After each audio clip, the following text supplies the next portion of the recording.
ہم سے احمد بن مقدام اجلی نے بیان کیا،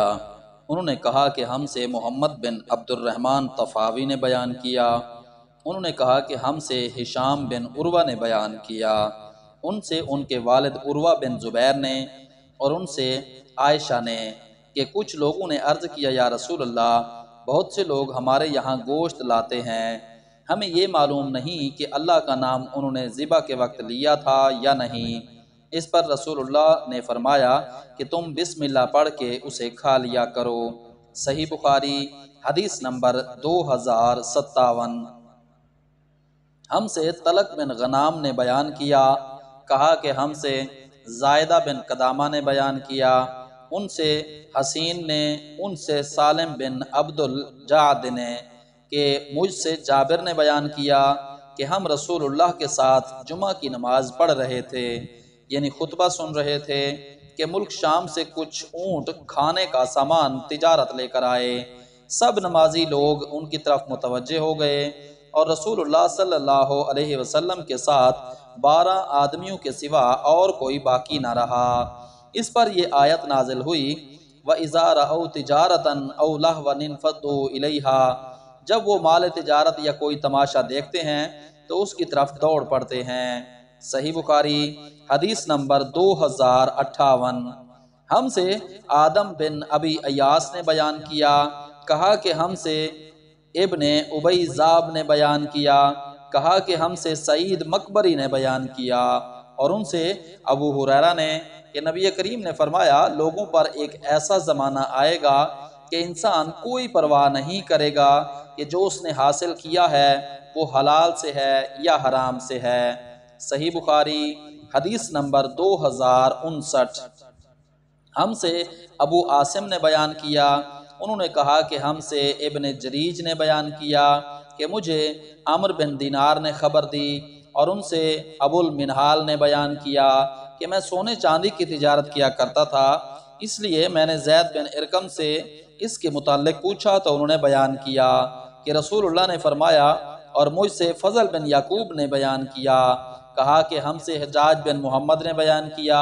کہ ابن جریج نے بیان کیا کہ مجھے عمرو بن دینار اور عامر بن مصعب نے خبر دی۔ ان دونوں حضرات نے ابو المنہال سے سنا، انہوں نے بیان کیا کہ میں نے برا بن عازب اور زید بن ارقم سے سونے چاندی کی تجارت کے متعلق پوچھا تو ان دونوں بزرگوں نے فرمایا کہ ہم نبی کریم کے عہد میں تاجر تھے، اس لیے ہم نے آپ سے سونے چاندی کے متعلق پوچھا تھا۔ آپ نے جواب یہ دیا تھا کہ لین دین ہاتھوں ہاتھ ہو تو کوئی حرج نہیں، لیکن ادھار کی صورت میں جائز نہیں ہے۔ صحیح بخاری حدیث نمبر 2060۔ ہم سے محمد بن سلام نے بیان کیا، کہا کہ ہم کو مخلد بن یزید نے خبر دی، کہا کہ ہمیں ابن جریج نے خبر دی، کہا کہ مجھے عطا بن ابی رباح نے خبر دی، انہیں عبید بن عمیر نے کہ ابو موسیٰ اشعری نے عمر بن خطاب سے ملنے کی اجازت چاہی، لیکن اجازت نہیں ملی، غالباً آپ اس وقت کام میں مشغول تھے، اس لیے ابو موسیٰ واپس لوٹ گئے۔ پھر عمر فارغ ہوئے تو فرمایا کیا میں نے عبداللہ بن قیس ابو موسیٰ کی آواز نہیں سنی تھی، انہیں اندر آنے کی اجازت دے دو۔ کہا گیا وہ لوٹ کر چلے گئے تو عمر نے انہیں بلا لیا۔ ابو موسیٰ نے کہا کہ ہمیں اسی کا حکم نبی کریم سے تھا کہ 3 مرتبہ اجازت چاہنے پر اگر اندر جانے کی اجازت نہ ملے تو واپس لوٹ جانا چاہیے۔ اس پر عمر نے فرمایا اس حدیث پر کوئی گواہ لاؤ۔ ابو موسیٰ انصار کی مجلس میں گئے اور ان سے اس حدیث کے متعلق پوچھا کہ کیا کسی نے اسے نبی کریم سے سنا ہے؟ ان لوگوں نے کہا کہ اس کی گواہی تو تمہارے ساتھ وہ دے گا جو ہم سب میں بہت ہی کم عمر ہے۔ وہ ابو سعید خدری کو اپنے ساتھ لے گئے۔ عمر نے یہ سن کر فرمایا کہ نبی کریم کا ایک حکم مجھ سے پوشیدہ رہ گیا، افسوس کہ مجھے بازاروں کی خرید و فروخت نے مشغول رکھا، آپ کی مراد تجارت سے تھی۔ صحیح بخاری حدیث نمبر 2062۔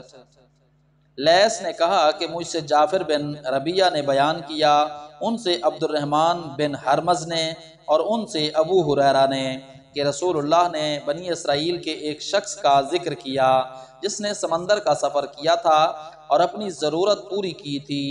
پھر پوری حدیث بیان کی۔ صحیح بخاری حدیث نمبر 2063۔ ہم سے محمد بن سلام نے بیان کیا، کہا مجھ سے محمد بن فضیل نے بیان کیا، ان سے حسین بن نے بیان کیا،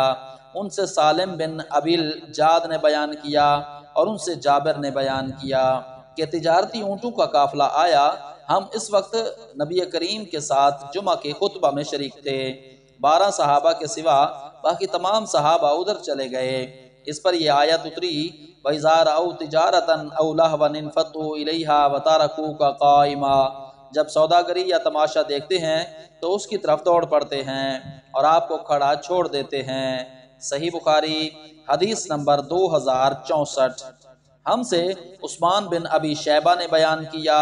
انہوں نے کہا کہ ہم سے جریر نے بیان کیا، ان سے منصور نے، ان سے ابو وائل نے، ان سے مسروق نے، اور ان سے ام المومنین عائشہ الصدیقہ نے بیان کیا کہ نبی کریم نے فرمایا جب عورت اپنے گھر کا کھانا غلہ وغیرہ بشرطے کہ گھر بگاڑنے کی نیت نہ ہو خرچ کرے تو اسے خرچ کرنے کا ثواب ملتا ہے، اور اس کے شوہر کو کمانے کا اور خزانچی کو بھی ایسا ہی ثواب ملتا ہے، ایک کا ثواب دوسرے کے ثواب کو کم نہیں کرتا۔ صحیح بخاری حدیث نمبر 2065۔